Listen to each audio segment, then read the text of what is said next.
ಕೆಲವೊಂದು ಸಲ ಕೆಲವರ ಮನೆಗೆ ರಾಯರ ಆಗಮನ ವಿಚಿತ್ರವಾಗಿ ಆಗ್ಬಿಡುತ್ತೆ. ರಾಯರ ಪ್ರಸಾದ ಬರುವಂತದ್ದಾಗಿರ್ಬೋದು ರಾಯರ ಮಠದಿಂದ, ಅಥವಾ ರಾಯರ ಒಂದು ಫೋಟೋ ಬರುವಂತದ್ದಾಗಿರ್ಬೋದು, ಅಥವಾ ರಾಯರ ಒಂದು ವಿಗ್ರಹ ನಿಮ್ಮ ಮನೆಗೆ ಬರುವಂತದ್ದಾಗಿರ್ಬೋದು.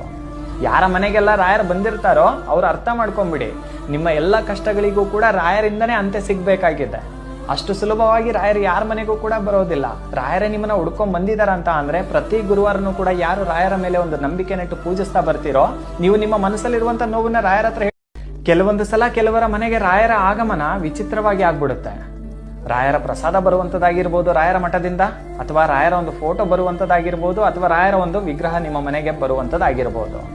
ಯಾರ ಮನೆಗೆಲ್ಲ ರಾಯರು ಬಂದಿರ್ತಾರೋ ಅವ್ರು ಅರ್ಥ ಮಾಡ್ಕೊಂಡ್ಬಿಡಿ, ನಿಮ್ಮ ಎಲ್ಲ ಕಷ್ಟಗಳಿಗೂ ಕೂಡ ರಾಯರಿಂದನೇ ಅಂತ್ಯ ಸಿಗ್ಬೇಕಾಗಿದೆ. ಅಷ್ಟು ಸುಲಭವಾಗಿ ರಾಯರು ಯಾರ ಮನೆಗೂ ಕೂಡ ಬರೋದಿಲ್ಲ.